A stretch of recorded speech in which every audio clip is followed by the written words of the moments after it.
Good morning, children. Welcome to your biology class. Students, we have started chapter number 7, Control and Coordination. And in our previous video, we have discussed structure of neuron, reflex action, reflex arc.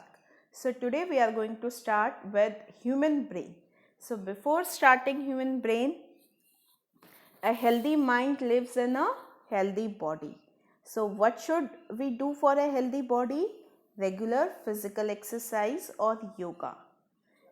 Physical exercise or yoga will not only change your body, but it will also change your mind as well as your attitude. It will provide you positivity and increase your concentration power. It also boosts your immunity. So you should do physical exercise or yoga. So wake up early in the morning and devote 30 minutes to your body. It is very important for everyone. Okay, so let's start with our topic. So before starting human brain, I am revising how does nervous tissue cause action, because this is the important topic and some students have doubt in this topic. So what is our heading? Our heading is how does nervous tissue cause action or action of nervous tissue. Now what is the meaning of action? Action means movement. So which tissue is responsible for movement in our body? Muscles are responsible. Our body moves with the help of muscle cells. So what is the function of nervous tissue? Nervous tissue transmit the message from our brain to our muscles. Nervous tissue collect the information from our sensory organ and transmit that information to brain or our central nervous system, and from our brain it will transmit the information or command to the effectors. Now what are effectors here? Our muscles are the effectors. So our muscles show response to the stimuli by moving. Okay. So how does nervous tissue cause action? तो यहाँ पे आपको action का मतलब समझ में आ गया. What is the meaning of action? Action का मतलब है मूवमेंट. मूवमेंट कौन करता है हमारी बॉडी में? Muscle cells. तो नर्वस टिश्यू का क्या काम है? Nervous tissue consist of neurons और nerves which transmit the information. They collect the information from our sense organ and transmit it to brain. From the brain the information goes to our muscles. Now what is present in our muscles? In our muscles, specialized protein actin and myosin are present. So how does muscle cells move? Muscle cells are able to move by changing their shape and arrangement. Okay, muscle cells move कैसे कर पाते हैं? ऐसा क्या है muscle cells के पास कि सिर्फ हमारी बॉडी में मसल सेल्स ही मूव कर पाते हैं? सो मसल सेल्स मूव कर पाते हैं अपनी शेप और अपने अरेंजमेंट को चेंज करके with the help of specialised protein. हमारे मसल सेल्स में एक्टिन और मायोसिन स्पेशलाइज्ड प्रोटीन्स हैं जो हमारे मसल सेल्स को कॉन्ट्रैक्ट और रिलैक्स होने में हेल्प करते हैं. तो जब आपके मसल सेल्स कॉन्ट्रैक्ट और रिलैक्स होंगे तो उनकी शेप चेंज होगी, उनका अरेंजमेंट चेंज होगा. So muscle cells are able to change their shape और arrangement with the help of contractile protein actin and myosin.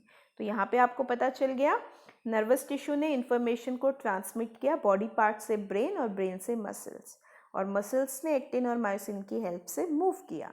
सो इस पैराग्राफ से, इस टॉपिक से अगर आपको कोई भी क्वेश्चन आ जाए, how does muscle cells are able to move, how does nervous tissue cause action, what is the function of muscles or nervous tissue, you are able to answer. okay, please इसको ध्यान से पढ़ें, आप ध्यान से सुने, तभी आपको ये समझ में आएगा. So in animals control and coordination is carried out by nervous tissue और मस्कुलर सिस्टम. अभी देखा हमने, नर्वस टिश्यू इन्फॉर्मेशन को ट्रांसमिट करेगा और मसल्स मूव करेंगे. So human nervous system consist of two parts, central nervous system and peripheral nervous system. Central nervous system consists of brain and spinal cord. Peripheral nervous system consists of cranial and spinal nerves. Cranial nerves arise from brain, spinal nerves arise from spinal cord. तो आपकी body में कितनी cranial nerves हैं? 12 pair, total 24 cranial nerves हो गई, और spinal nerves 31 pair. So total हो गई आपके 62. सो कंट्रोल एंड कोऑर्डिनेशन का काम किसने किया? सेंट्रल नर्वस सिस्टम और पेरिफेरल नर्वस सिस्टम और आपका muscular system. Central nervous system का पार्ट है आपका ब्रेन और spinal cord. Peripheral nervous system का पार्ट्स है cranial and spinal nerves. Okay, so human nervous system divided into central nervous system, peripheral nervous system. Central nervous system में आपने देखा brain, spinal cord. Brain is divided into three parts: forebrain, midbrain, hindbrain. Peripheral nervous system consists of cranial nerves which arise from brain, spinal nerves which arise from spinal cord. This peripheral nervous system is also known as somatic nervous system or voluntary nervous system. Voluntary word से आपको पता चल गया, peripheral nervous system में हमारे body के वो movements आते हैं which take place according to our will, जो हमारी मर्जी से हो रहे हैं. Movement of our hand, movement of our legs, neck, tongue. आपके बॉडी के ऐसे मूवमेंट जो आपकी मर्जी से हो रहे हैं. तो आपके हैंड के मूवमेंट, लेग्स के मूवमेंट, नेक का मूवमेंट, टंग का मूवमेंट वॉलेंट्री है. ऑटोनॉमिक नर्वस सिस्टम जो ऑटोमेटिक हो रहा है, आपकी बॉडी के ऐसे मूवमेंट्स जो आपकी मर्जी से नहीं हो रहे. हार्ट बीट हो गया, एक्सक्रीशन हो गया, किडनीज का फिल्टरेशन हो गया, ओके, सो ब्लड प्रेशर हो गया. So these are the involuntary movement. So autonomic nervous system is also known as involuntary nervous system. So this autonomic nervous system is divided into two parts, sympathetic and parasympathetic. Now the function of sympathetic and parasympathetic is opposite to each other. इन दोनों का जो function है वो एक दूसरे के opposite है. कैसे है वो अभी आप देखेंगे. We will not study this topic in detail. ये आपकी जो टॉपिक है ये ज़्यादा डिटेल में स्टडी नहीं करना. ओके, सो हम कुछ डिफरेंसेस देख लेते हैं. पैरासिम्पैथिक नर्वस सिस्टम आपकी बॉडी के ऐसे रिस्पॉन्सेस, जब आपकी बॉडी रेस्ट में है, नॉर्मली कोई भी फंक्शन कर रही है, उस टाइम पे आपकी बॉडी के जो भी रिस्पॉन्सेस होंगे रेस्ट के टाइम पे या जो नॉर्मल फंक्शन है उस टाइम पे आपके बॉडी के रिस्पॉन्सेस को कंट्रोल करता है. सिम्पैथिक आपकी बॉडी के ऐसे रिस्पॉन्सेस को कंट्रोल करता है which takes place in the emergency situation. Emergency situation कौन सी हो गई? फाइट की, जिसमें आप किसी से लड़ाई कर रहे हैं. फ्लाइट की, फ्लाइट का मतलब है जब आप किसी चीज़ से डर के भाग रहे हैं. या फियर की, जब आपको डर लग रहा है. तो ये एक इमरजेंसी सिचुएशन हो गई जिसमें आपकी बॉडी खुद को प्रिपेयर करती है by increasing your heart beat, breathing rate, blood supply, glucose level. तो ये प्रिपरेशन करके आपकी बॉडी खुद को प्रिपेयर कर रही है. So this is controlled by sympathetic nervous system और रेस्ट के जो रिस्पॉन्सेज हैं they are controlled by parasympathetic. Okay, so parasympathetic में आपका रेस्ट आ गया, डाइजेशन आ गया. सिम्पैथिक में फाइट और फ्लाइट आ गया.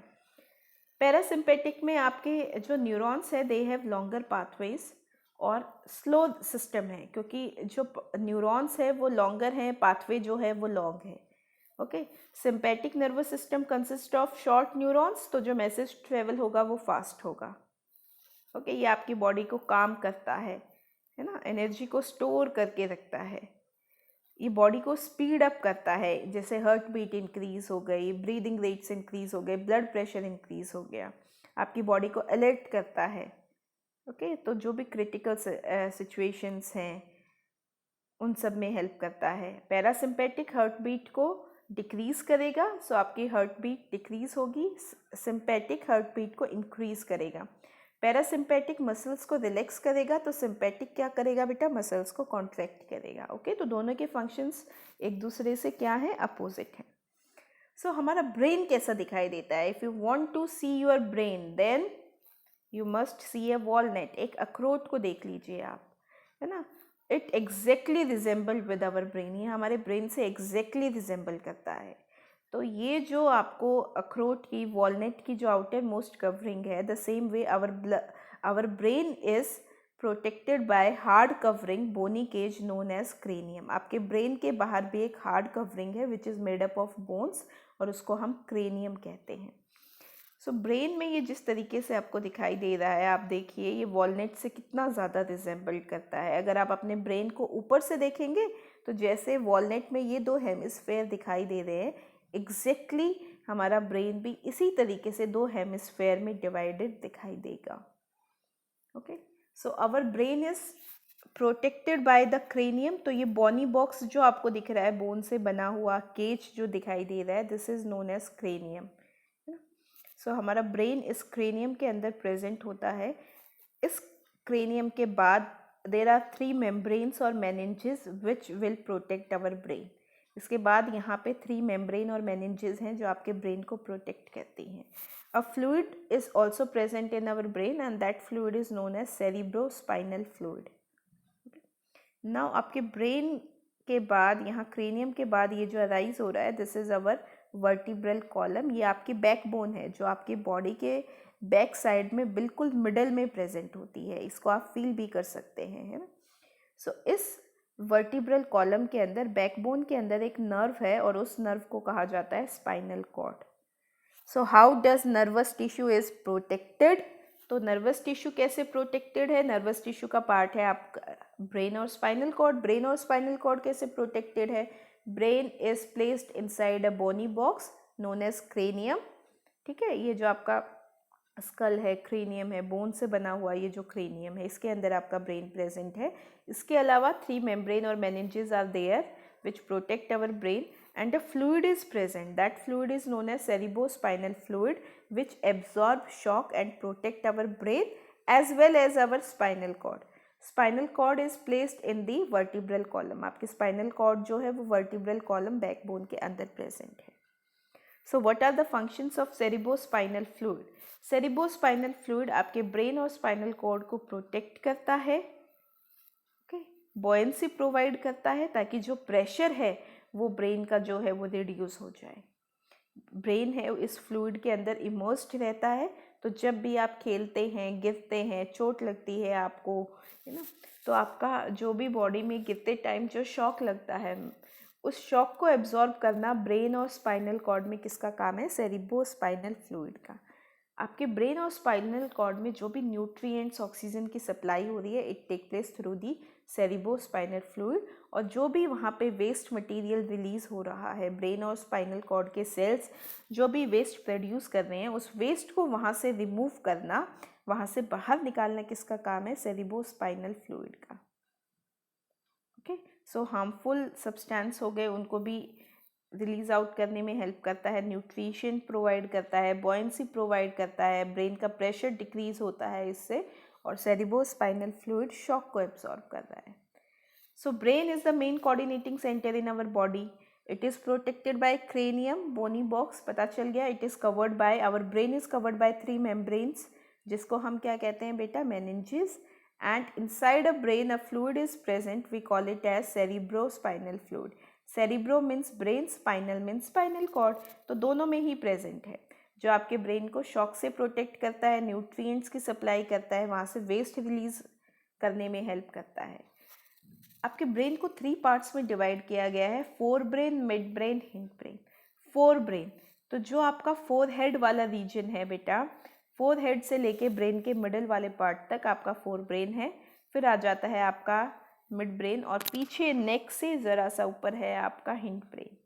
ओके, और हिंड ब्रेन के बाद आपकी क्या स्टार्ट हो जाती है? स्पाइनल कॉर्ड, जो आपके बॉडी के बैक साइड में मिडल में नीचे तक आती है. सो फोर ब्रेन के पार्ट्स हैं. Cerebrum, this is the largest part of the fore brain. तीनों में से फोर ब्रेन लार्जेस्ट पार्ट है, और फोर ब्रेन का भी लार्जेस्ट पार्ट कौन सा है? सेरिब्रम. ओके, इसके अलावा ऑल्फैक्टरी लोब्स, तो ऑल्फैक्टरी लोब्स आपने ऑल्फैक्टरी रिसेप्टर्स पढ़े थे which are present in the nose. So nose से ऑल्फैक्टरी रिसेप्टर्स इंफॉर्मेशन स्मेल की किसको दे रहे हैं? ऑल्फैक्टरी लोब को. तो आपके ब्रेन में जो प्रीवियस स्मेल प्रेजेंट है उससे वो मैच करता है, और अगर न्यू होती है तो उसको वो स्टोर भी करता है. सो ऑल्फैक्टरी लोब स्मेल को डिटेक्ट करने में हेल्प करते हैं. Fore brain is the main thinking part of our brain, जो आपके बॉडी के वॉलेंट्री एक्शंस को कंट्रोल कर रहा है, जो आपकी मर्जी से हो रहे हैं, movement of hand, leg, neck, tongue. Okay, आपकी जो भी एनालिटिकल थिंकिंग है, रीजनिंग है, एनालिटिकल पावर है, आपकी स्पीच है, मेमोरी है, वो सब कौन कंट्रोल कर रहा है? आपका fore brain.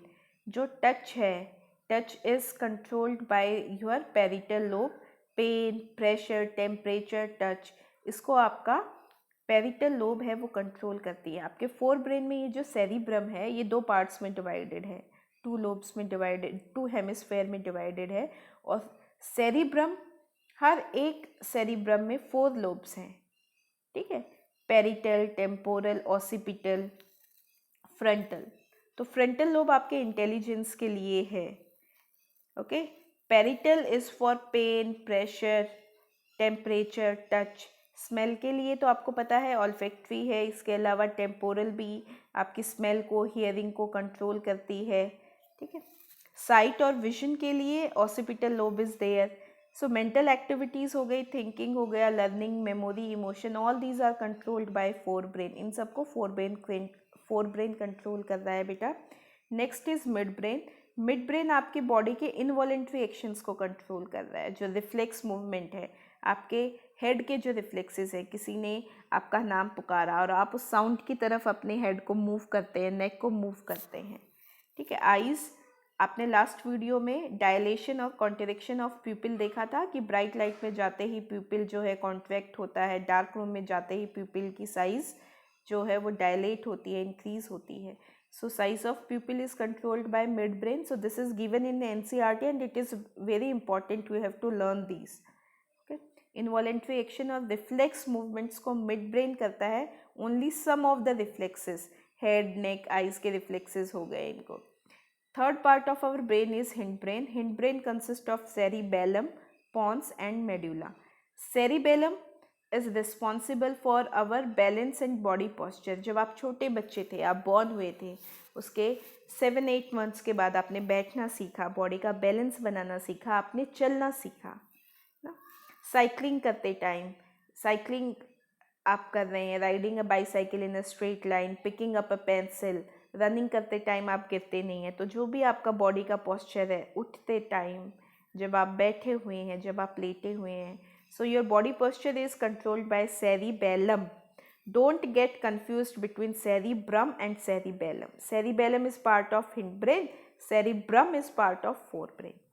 Pons control our respiration. Pons varoli आपके हिंडब्रेन का पार्ट है जो आपके रेस्पिरेशन को कंट्रोल करता है। मेड्यूला आपकी बॉडी के रिफ्लेक्स एक्शन को कंट्रोल करता है और इनवॉलेंट्री एक्शन को। तो यहाँ पे आपको डिफरेंस देखिए समझना होगा। मेडुला कौन कौन से रिफ्लेक्स एक्शन को और इनवॉलेंट्री मूवमेंट्स को कंट्रोल कर रहा है।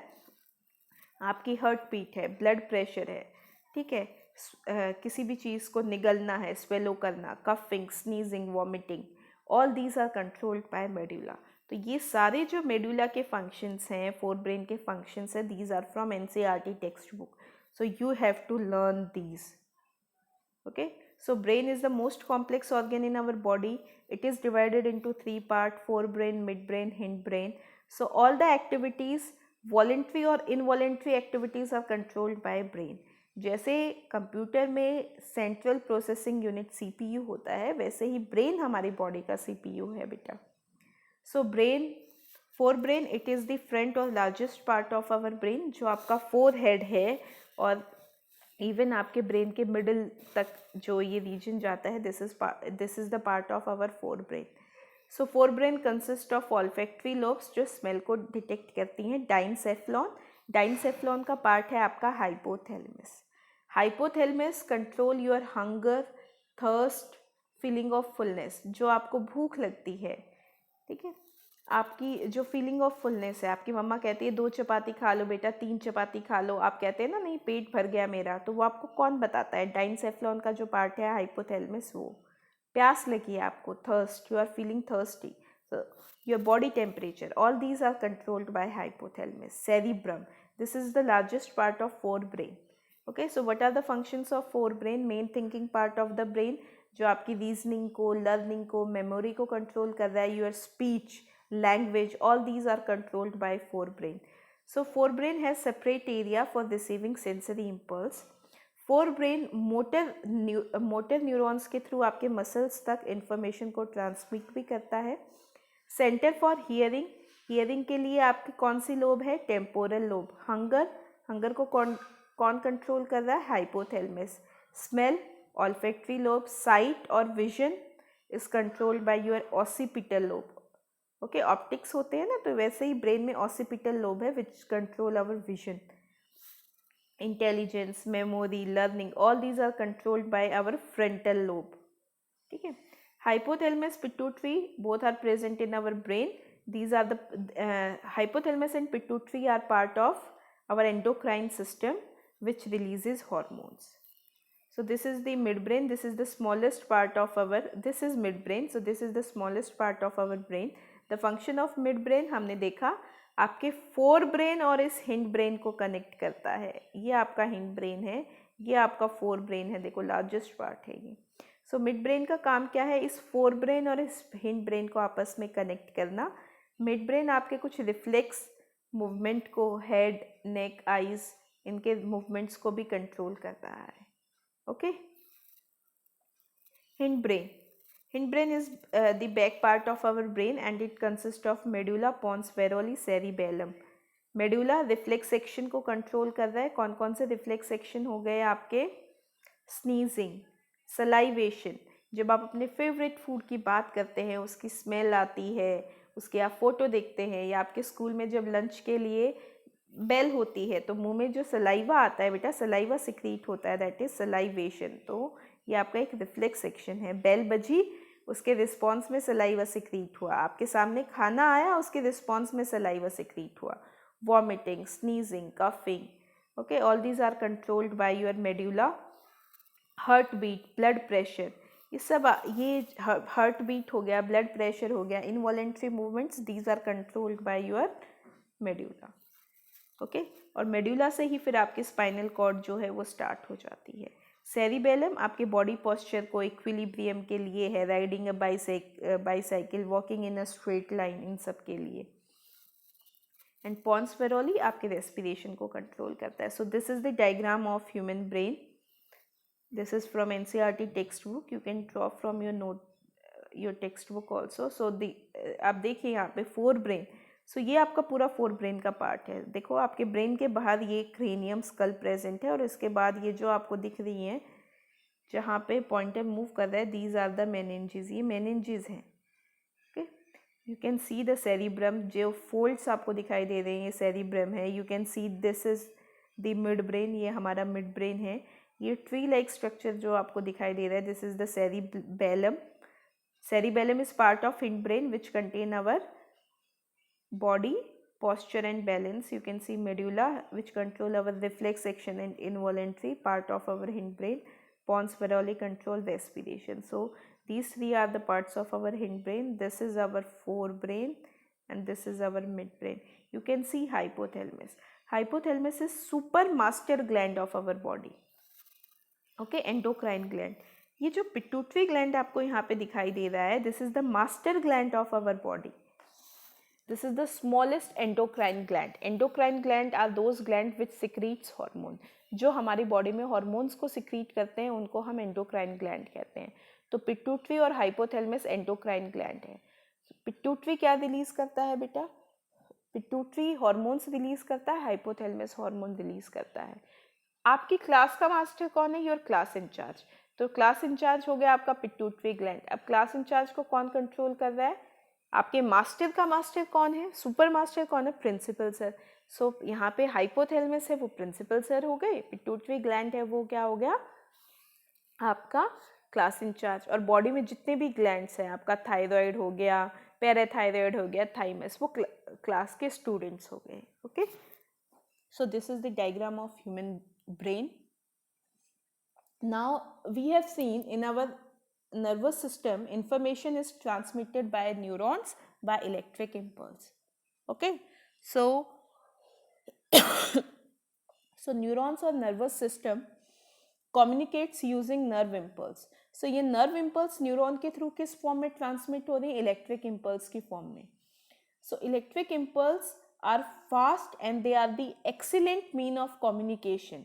कोई भी इमरजेंसी की सिचुएशन हो, फास्ट ट्रेवलिंग की ज़रूरत हो, so they are the excellent mean of communication in human body.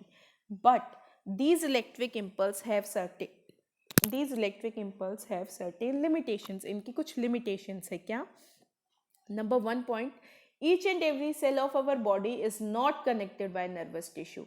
आपकी बॉडी का हर एक सेल नर्वस टिश्यू और न्यूरॉन्स के थ्रू कनेक्टेड नहीं है. We have 100 trillion cells in our body and each cell is not connected by neurons और nervous tissue. Okay, second limitation क्या है? Cells can not continuously create और transmit electric impulse. Continuous process नहीं है. अगर एक बार इलेक्ट्रिक इम्पल्स जनरेट हो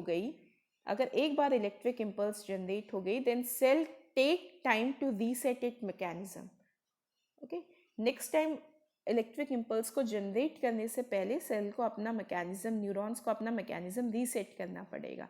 सो these are the two limitation of electric impulse. Each and every cell of our body is not connected by nervous tissue or neurons, and cell take time to reset its mechanism before starting next or new electric impulse.